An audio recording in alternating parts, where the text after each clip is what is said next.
নিচে, বলছেন নবী হাদিসেতে জান্নাত মায়ের পায়ের নিচে, বলছেন নবী হাদিসেতে। দয়াল নবীর কথা তোমার ভালো লাগে না, দয়াল নবীর কথা তোমার ভালো লাগে না। আল্লাহ নবীজির দয়া তারা পাবে না, হায়রে আল্লাহ নবীজির দয়া তারা পাবে না।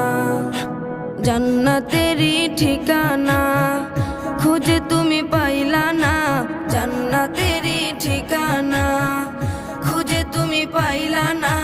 মা